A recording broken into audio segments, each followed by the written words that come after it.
This has quickly become one of my favorite mobilizations before any sort of heavy pressing.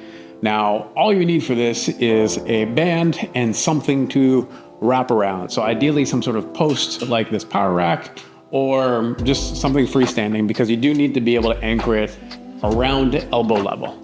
So what we're gonna do is, as long as we got this sort of closed off band here, we're gonna wrap around the posts, and then we're going to sneak our arms in and have the band anchored just a little bit above our elbow.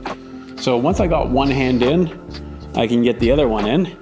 I'm gonna make sure to bring the strands of the band together, and I'm gonna try to level it off with the height of the elbow or a little bit below. From there, I'm going to put my hands behind my back. Now, where you put that on the body is entirely up to you. I find that there's a sweet spot in here. For me, I actually have to go a little bit wider to make this feel the best. So I essentially just end up on the outside of my hips here, and then I stick out my elbows, and I'm just above the waistband here. I like to make fists just simply because it helps me hinge on this. So it feels like I've got a hinge that I'm opening up on, but you can go open palm. It's really your choice. From there, I'm going to walk out into some tension. So as I walk out, I'm going to let my shoulders get pulled forward by this band, and you should feel a really good stretch on the back of the shoulder. When you do this, you also let the upper back round out. So now we start to get a stretch there. So from there, I'm gonna push through the ground to make sure that I'm fully anchored. I'm leaning back slightly, and then I'm gonna pull those elbows back as far as I can get them.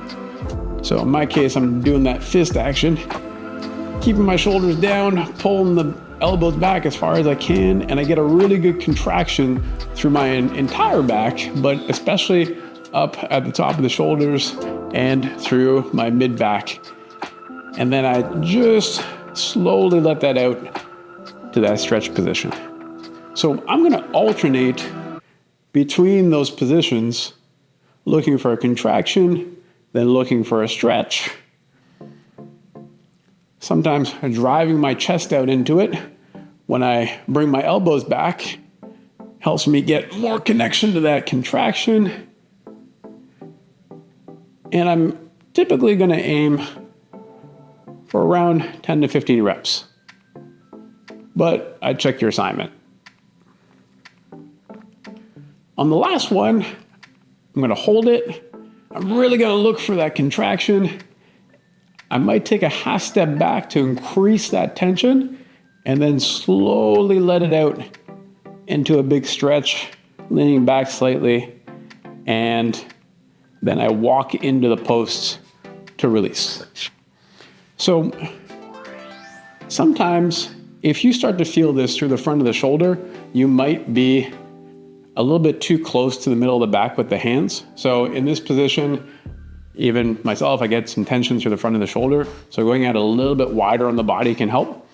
And then also the adjusting the height of the band. So if it's a little too low, it might pull you into an awkward position. So we do want it low enough to feel some downward pull so the band doesn't slip, but not so low that it causes you discomfort. So that's one thing that I've noticed that I have to watch out for.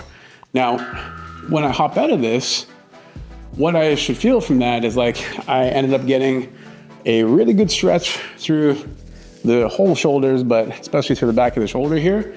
I have a bit of a pump on both sides. It actually makes me feel like I can stand a little bit more relaxed to let my shoulders down, but I actually feel like I can sort of open them up as well a little better. And that should feel like money for a bench press or any other sort of pressing work, or if you just want to do something to free up your shoulders. So hopefully that helps. Good luck. Bring it.